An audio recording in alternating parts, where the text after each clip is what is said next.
கர்த்தராகிய இயேசு கிறிஸ்துவின் பரிசுத்த நாமம் மகிமைப்படுவதாக. இன்றைய தியானத்திற்கென்று மத்தேயு சுவிசேஷம் 3ஆம் அதிகாரம் 2ஆம் வசனத்தை வாசிப்போம். மனம் திரும்புங்கள், பரலோக ராஜ்யம் சமீபித்திருக்கிறது என்று பிரசங்கம் பண்ணினான். ஆம், யோவான் ஸ்நானன் மனம் திரும்புங்கள், பரலோகராஜ்யம் சமீபத்திருக்கிறது என்று வனாந்தரத்தில் பிரசங்கித்தான். அவனுடைய பிரசங்கத்தை கேட்டு அநேக பரிசேயரும் சதுசேயரும் அவனிடத்தில் ஞானஸ்நானம் பெறும்படி வந்தார்கள். அப்படி ஞானஸ்நானம் பெறும்படி வந்தவர்களை யோவான் கடிந்து கொள்ளுகிறான். எப்படி என்றால், விரியன் பாம்பு குட்டிகளே, வருங்கோபத்துக்கு தப்பித்து கொள்ள உங்களுக்கு வகை காட்டினவன் யார்? மனம் திரும்புதலுக்கு ஏற்ற கனிகளை கொடுங்கள்.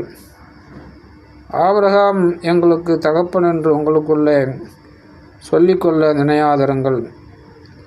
தேவன் இந்த கல்லுகளினாலே ஆபிரகாமுக்கு பிள்ளைகளை உண்டு பண்ண வல்லவராயிருக்கிறார் என்று உங்களுக்கு சொல்லுகிறேன் என்று கூறினான். இவர்கள் மனம் திரும்பி ஞானஸ்நானம் பெற வரவில்லை, மாறாக வருங்கோபத்துக்கு தப்பித்து கொள்ள ஞானஸ்நானம் பெறும்படிக்கு வந்தார்கள் என்று யோவான் அங்கே குறிப்பிடுகிறான். அதென்ன வருங்கோபத்துக்கு தப்பித்து கொள்ளும்படிக்கு?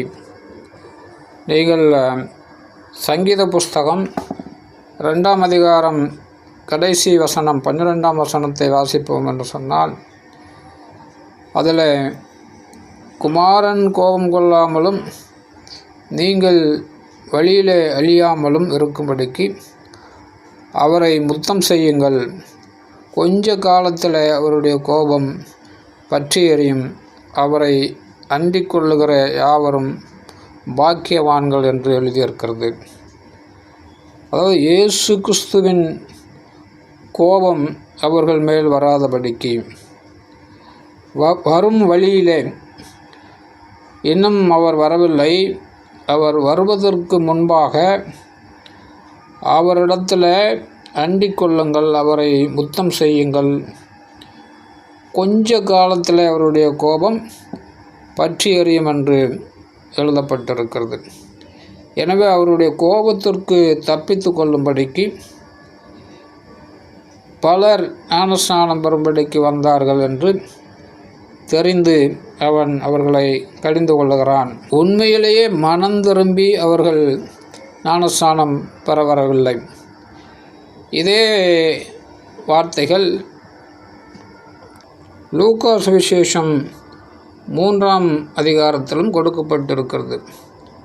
மனம் திரும்புதலுக்கு ஏற்ற கனிகளை கொடுங்கள்.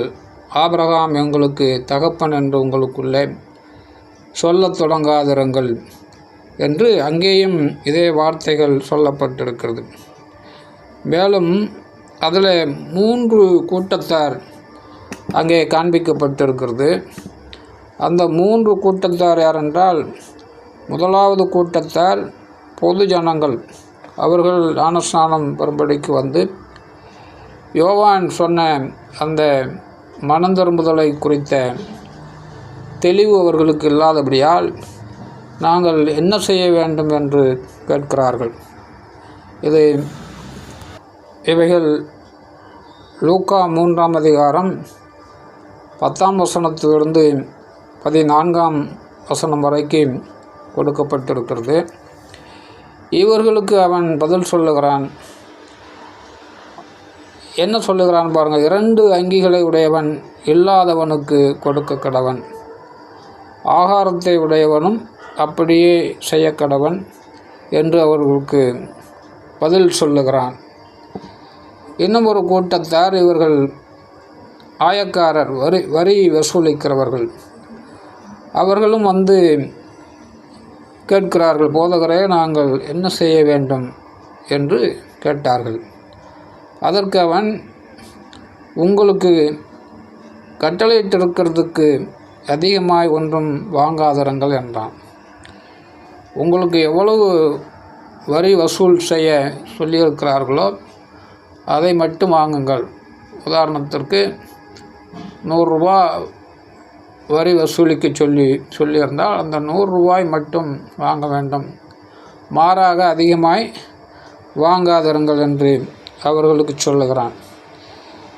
3வது கூட்டத்தார் இவர்கள் போர்ச்சேவகர். அவர்களும் வந்து நாங்கள் என்ன செய்ய வேண்டும் என்று கேட்டார்கள். அதற்கு யோவான், நீங்கள் ஒருவருக்கும் இடுக்கண் செய்யாமலும் பொய்யாய் குற்றம் சாட்டாமலும் உங்கள் சம்பளமே போதுமென்று இருங்கள் என்றான். என்ன பண்ணாதங்க? ஒருவரையும் பொய்யா குற்றம் சாட்டாதங்க, யாருக்கும் என்ன பண்ணாதாங்க, இடுக்கண் செய்யாதங்க, உங்களுக்கு கொடுக்கப்படுகிற சம்பளம் அது போதும் என்று இருங்கள் என்று சொல்லி இந்த 3 கூட்டத்தாருக்கும் பதில் கொடுத்து அவன் அவர்களுக்கு ஞானஸ்நானத்தை கொடுக்கிறான். இதிலிருந்து என்ன தெரிகிறது? நாம் உண்மையிலேயே மனம் திரும்பி ரட்சிக்கப்பட்டிருக்கிறோமா, அல்லது இங்கே சங்கீத புஸ்தகத்தில் சொல்லப்பட்டது போல இயேசுவின் வருகையில் நாம் தப்பித்து கொள்ளும்படிக்கு அதற்காக நாம் ஞானஸ்நானம் பெற்றிருக்கிறோமா என்று நம்மை ஆராய்ந்து பார்க்க வேண்டும். இன்னும் நாம் மனம் திரும்பாமல் இருப்போம் என்று சொன்னால் இதுவே அனுக்கிரக காலம். நாம் இப்பொழுது மனம் திரும்பாவிட்டால் நிச்சயமாக பரலோக ராஜ்யத்தில் நமக்கு இடம் இருக்காது. எனவே குமாரன் இயேசு கிறிஸ்து கோபம் கொள்ளாமலும் நீங்கள் வழியிலே அழியாமலும் இருக்கும்படிக்கு அவரை முத்தம் செய்யுங்கள்.